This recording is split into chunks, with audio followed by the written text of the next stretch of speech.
Lockdown में सबसे ज़्यादा परेशानी उन लोगों को हो रही है जिन्होंने क्रेडिट कार्ड ले रखा है। वह भी परेशान है जिन्होंने पर्सनल लोन ले रखा है, वह भी परेशान है जिन्होंने किसी भी तरीके का लोन ले रखा है। उन परेशानियों को लेके वह परेशान हैं कि वह अपने क्रेडिट कार्ड के ड्यूज़ को कैसे क्लियर करेंगे, कैसे पेमेंट करेंगे मिनिमम ड्यू का या मंथली बिल का।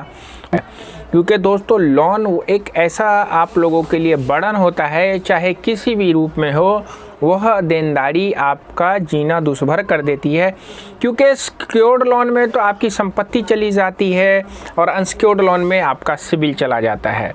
तो दोस्तों अभी आप लोग परेशान हैं डेट वालों के कॉल को सुन के, रिकवरी वालों के हरासमेंट कॉल को सुन के। वह अगर आपको कर रहे हैं परेशान कि पैसे दो, आपको नहीं तो जीने नहीं देंगे, मिनिमम ड्यू दो, नहीं तो मरने नहीं देंगे, वकील भेज देंगे, पुलिस भेज देंगे। तो इस वीडियो में मैं आपको 5 टिप्स बताने वाला हूं कि आपको कैसे क्या करना है अगर आपके पास रिकवरी वालों की कॉल आ रही है। 5 टिप्स में आप यह भी देखेंगे कि कम से कम में आप कैसे अपने क्रेडिट कार्ड का सेटलमेंट करवा सकते हैं, पर्सनल लोन का सेटलमेंट करवा सकते हैं। यह पूरी वीडियो आपको देखने के बाद अगर कोई रिकवरी वाला कॉल करेगा आपको, आपके रिश्तेदारों को, या कोई आपको नोटिस भेजेगा किसी भी माध्यम से, चाहे मेल पे चाहे व्हाट्सएप पे, तो आपको बिल्कुल डरने की ज़रूरत नहीं होगी। क्योंकि इस पूरी वीडियो में आपको पता चलेगा कि क्रेडिट कार्ड या पर्सनल लोन सेटलमेंट में आपके क्या अधिकार हैं और क्या कर्तव्य हैं। तो इस वीडियो को पूरे अंत तक देखिएगा और ज्ञान को बढ़ा के आप जीना सीखिएगा, क्योंकि जीना बहुत ज़रूरी है। मैं हूं अब्दुल, आप देख रहे हैं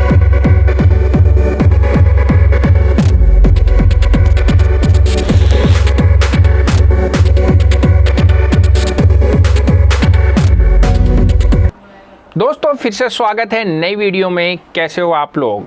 तो दोस्तों अभी जो टाइम चल रहा है आप लोगों के बीच वो है लॉकडाउन 2 कोविड-19 का, जिसमें आप पिछले महीनों से घर बैठे हुए हो। लेकिन अभी आपको आपकी सरकार हर हफ्ते नए नए तरीक़ों से लॉकडाउन बढ़ा रही है, काम ना करने के लिए आपको मजबूर कर रही है। लेकिन आप मजबूरी बस काम करना चाहते हैं क्योंकि आपको अपने लोन का, क्रेडिट कार्ड का पेमेंट करना है। खासकर उन लोगों के लिए ये बहुत बुरा वक्त है जिनकी income of source credit card के बिहाफ पे चल रही थी। मेरा कहने का मतलब समझ रहे हैं ना कि वो टोपी घुमा घुमा के क्रेडिट कार्ड से ज़िंदगी को चला रहे थे। क्योंकि क्रेडिट कार्ड अभी के टाइम में बैंकों ने ब्लॉक कर दिए हैं, अब उनकी इनकम बिल्कुल ख़त्म हो चुकी है। तो दोस्तों आपको क्या रिकवरी वालों की कॉल आनी स्टार्ट हो चुकी है या आपको कॉल नहीं स्टार्ट हुई है? तो अगर आपको कॉल आ रही है फर्स्ट बकेट में, दोस्तों आपको पता है कि क्रेडिट कार्ड जो आप पेमेंट नहीं करते हैं तो बैंक वाले आपको कॉल करते हैं। इनमें कुछ बकेट्स होते हैं, फर्स्ट, सेकेंड, थर्ड, 4, 5, 6, यानी कि 6 बकेट्स होते हैं। बकेट वाइज बकेट आपको कॉल आती है। जो पहले महीने अगर आपने कॉल नहीं की वो फर्स्ट बकेट कहलाएगा। और वो फर्स्ट बकेट जो होता है आपके क्रेडिट कार्ड का जो ड्यू डेट होता है उससे लेके अगले महीने के नए बिल जनरेट होने तक के ड्यू को फर्स्ट बकेट कहा जाता है। इसमें बैंक के जो एम्प्लॉय होते हैं बड़े पोलाइटली आपको कॉल करेंगे कि सर आपका इतना बिल है और अभी तक आपने पेमेंट नहीं किया है, पेमेंट नहीं किया है तो आप इतना मिनिमम ड्यू कर दीजिए ताकि आपका कार्ड कंटिन्यू रहे। जी हाँ दोस्तों, आपसे बहुत प्यार से बातें करेंगे। आपके पास अगर मिनिमम ड्यू का पैसा है तो आप भर के आगे कंटिन्यू कर सकते हैं, क्योंकि अगले महीने आपको वो 3.5% के ब्याज समेत बिल जो है ना कैरी फॉरवर्ड हो जाएगा और फिर आपका कार्ड कंटिन्यू रहेगा। लेकिन दोस्तों अगर आपके पास मिनिमम ड्यू अमाउंट पे करने का भी पैसा नहीं है तो फिर आप इसको इग्नोर करिए। जब आप इसको इग्नोर करेंगे तो फिर नया बिल आपका जनरेट हो जाएगा। बिल जनरेट होने के बाद दोस्तों फिर आपको कॉल आएगा कि आपने पिछले महीने का पेमेंट नहीं किया है, इस महीने का पेमेंट नहीं किया है, आपका इतना अमाउंट हो गया है, आप पेमेंट कर दीजिए, कार्ड एक्टिवेट है आपका। आपके पास पैसे नहीं होंगे तो क्या करेंगे, आप उस कार्ड को पेमेंट को नहीं करेंगे और दोस्तों तीसरे बिल में आपका इमीडिएटली पेमेंट का बिल आ जाएगा और आपका कार्ड भी ब्लॉक हो जाएगा। 3 महीनों में आपके साथ बड़े आराम से ही बात करेंगे, आपसे गाली गलौच नहीं करेंगे। लेकिन दोस्तों तीसरे के बाद चौथा, पाँचवा, छठवां जो महीना आता है उसमें वो बहुत बदतमीजी से बात करेंगे, ऐसे तरीके से आपको परेशान करेंगे कॉल करके कि आप सोच भी नहीं सकते हैं। आपकी माँ बहन एक कर देंगे, आपके रिश्तेदारों को कॉल करेंगे, आपको इतनी गालियाँ देंगे, आपको ऐसे हरेसमेंट करेंगे कि आप सोच नहीं सकते हैं। बहुत सारे चैनलों पे उनकी कॉल की रिकॉर्डिंग भी आपको मिल जाएगी, वो किस किस तरीके से आप लोगों को गालियाँ देते हैं। दोस्तों इन गालियों से आपको घबराने की ज़रूरत नहीं है, क्योंकि देखिए बैंक ने अपना पैसा दिया है और बैंक केवल आपसे पैसे ले सकता है, लेकिन वो गालियों के दम पे पैसा नहीं ले सकता, क्योंकि आरबीआई की गाइडलाइन गाली गलौच के खिलाफ है। फेयर प्रैक्टिस में जो उनके रूल्स रेगुलेशन है वो बिल्कुल ऐसे हैं कि अगर आप अपने क्रेडिट कार्ड या अनसिक्योर्ड लोन का पेमेंट नहीं कर पाते हैं तो आपका बस वो सिबिल खराब कर सकते हैं। जी हाँ दोस्तों, आपका सिबिल स्कोर डाउन होगा और कुछ नहीं होगा। अब इसमें आपको गाली गलौच जो ज़्यादा लोग करते हैं उसमें आपको क्या क्या करना है। दोस्तों देखिए, क्रेडिट कार्ड का जो आरबीआई का गाइडलाइन है पेमेंट लेने का, उसमें है आपको 7 से 7 बैंक कॉल कर सकता है। क्रेडिट कार्ड में एमआईडी में ये भी लिखा होता है कि क्रेडिट कार्ड का पेमेंट आपको करना है, आपके रिश्तेदारों को पेमेंट नहीं करना है। अब कॉल अगर आपके रिश्तेदारों को आ रही है, आपके पड़ोसियों को आ रही है, तो ये रिकवरी का एक फंडामेंटल है, एक तरीका है रिकवरी का, क्योंकि इसमें वह आपका सोशल फेस वैल्यू है वो ख़राब करने के लिए केवल आपके रिश्तेदारों को कॉल करते हैं कि वह आपको बोलें कि आप उनको पैसा दे दो, जो कि आरबीआई की गाइडलाइन में ये बिल्कुल नहीं है। अगर क्रेडिट कार्ड आपने लिया तो पेमेंट आपको ही करना है। इस सिचुएशन में आपको दोस्तों यह करना है, पॉइंट नंबर 1 है, इसको लिख लीजिएगा कि अगर आपके रिश्तेदारों को कोई बैंक वाला फ़ोन कर रहा है तो आप अपने रिश्तेदारों को बोलिए कि मेरा ये नंबर है, आप उसको बोलिए इस पर कॉल कर लेने के लिए।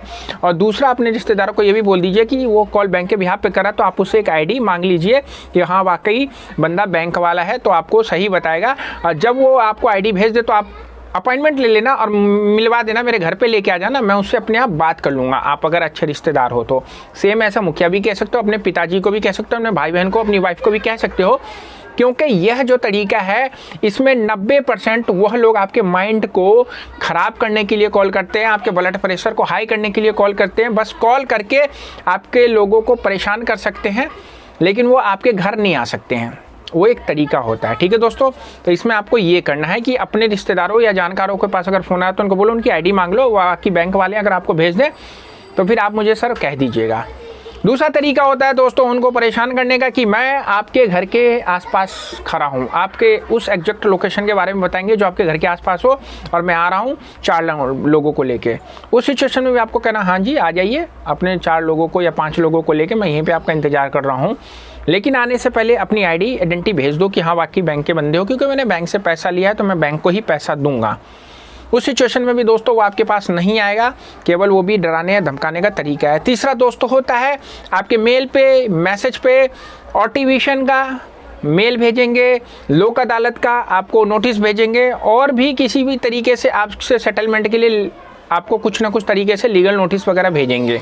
उसमें भी आप लोग घबरा जाते हो, उसमें भी आपको घबराने की ज़रूरत नहीं होती दोस्तों। आपको पता है कि लीगल नोटिस कैसे होती है, वह लीगल नोटिस आपके लिए सही है या गलत है जो आपको भेजा गया है, उसके बारे में अगर आपको इन्फॉर्मेशन नहीं है तो मैंने वीडियो बना रखा है, आप जाके देखिए, आपको पता चलेगा। अगर आपका नोटिस सही है तो आप उसका जवाब दे सकते हो, अगर नोटिस गलत है तो आपको जवाब देने की ज़रूरत नहीं है, ठीक है दोस्तों। ये सारे हथघंटे होते हैं। और भी बहुत सारे कारण होते हैं कि आपको फ़ोन करके बोलेंगे हाँ जी मैं यहाँ के क्राइम ब्रांच से बात कर रहा हूँ, मैं CBI से बात कर रहा हूँ, आपका इतना पेमेंट है, अगर आप पेमेंट आज नहीं करोगे तो हम आपको गिरफ्तार करने के लिए आ रहे हैं। इस सिचुएशन में भी आपको दोस्तों घबराने की ज़रूरत नहीं है, क्योंकि कोई भी पुलिस का कर्मचारी बैंकों के साथ इन्वॉल्व नहीं होता है, क्योंकि बैंक एक अलग एंटिटी है और पुलिस एक अलग एंटिटी है। तो वो अगर आपको जो कॉल कर रहा है वो फ्रॉड बंदा है, ठीक, तो वो भी आपको डराने धमकाने की कोशिश कर रहा है, उसमें आपको डरने की घबराने की ज़रूरत नहीं है। आपको आरबीआई की गाइडलाइन नहीं मालूम है तो नीचे डिस्क्रिप्शन में लिंक है, आप जाके उसको पढ़िएगा, बिल्कुल आसान तरीका, हिंदी भाषा में, इंग्लिश भाषा, दोनों भाषा में है, आपको बहुत सारी चीज़ें समझ आएंगी। दोस्तों अभी यहाँ पे आपको ये ध्यान देना है कि क्रेडिट कार्ड का अब आपको सेटलमेंट करना है तो आपको क्या करना है। देखिए पहले 3 महीने जब आपने पेमेंट नहीं किया है तो 6 महीना और पेमेंट मत करिए, टोटल 6 मंथ आप जब पेमेंट नहीं करेंगे 3 महीने के बाद आपका NPA होता है और 6 महीने के बाद आपका राइट ऑफ हो जाता है। राइट ऑफ के बाद आपका अमाउंट ज़्यादा हो जाएगा। आपको मालूम है कि आपका हर महीने उस पर बहुत सारे चार्जेस लग के वो अमाउंट ज़्यादा हो जाएगा। लेकिन आपको डरने घबराने की ज़रूरत नहीं उस अमाउंट से, क्योंकि जो सेटलमेंट अमाउंट आप चाहेंगे उसमें ही बैंक करेगा 6 महीने के बाद जब आपका राइट ऑफ हो जाएगा। इसलिए कि आपका पैसा वो आरबीआई को बताएगा कि आपने पैसा नहीं दिया है, आप एक डिफ़ॉल्टर हो और आपके उस खाते को राइट ऑफ कर देंगे। उसके बाद जो आप पैसा देंगे वो उसके लिए कैपिटल हो जाता है, वो उसके पूंजी हो जाती है। बार बार मैं कहता हूँ भागते चोर की लंगोटी भली। तो इसमें आपका चाहे वो अमाउंट 1 लाख हो चाहे 2 लाख हो, वह आप उतने में सेटलमेंट करेंगे जितना में आप चाहेंगे। सेटलमेंट का मतलब होता है आमने सामने वाला दोनों एक लेवल पे तैयार हो जाए, और उस लेवल पे तैयार होने के बाद बैंक एग्री हो गए, आप एग्री हो गए, तो वो सेटलमेंट ऑफर लेटर देगा। आप उसको चेक करेंगे असली है नकली है, फिर आप पेमेंट करके आप उसको ख़त्म कर सकते हैं। यहाँ पे भी 2 चीज़ें हो सकती है, आप एनओसी के लिए सेटलमेंट कर सकते हैं, एनडीसी के लिए सेटलमेंट कर सकते हैं। दोस्तों एनओसी सेटलमेंट वो होता है जहाँ पे आप बैंक को एग्री होकर जो पैसा देते हो, बैंक आपको एनओसी दे देगा, लेकिन उसका पैसा जो बकाया है वो रहेगा। अगर आप उसको क्लियर कर दोगे बकाया पैसे को, यानी कि नो ड्यू सर्टिफिकेट लेना है, तो जो अमाउंट बाद में बचेगा बैंक को आप दे के एनडीसी ले सकते हो। एनडीसी जब आप ले लेंगे तो आपके सिविल पे वो चीज़ हट जाएगा, बैंक अपने आप हटा देगा 6 से 8 महीने में। लेकिन आप लोन वगैरह के लिए अप्लाई करके एनडीसी लगा के सिविल को भी आप बता सकते हो कि हाँ मैंने अपना अमाउंट क्लियर कर लिया है। यह सारी चीज़ें होती हैं।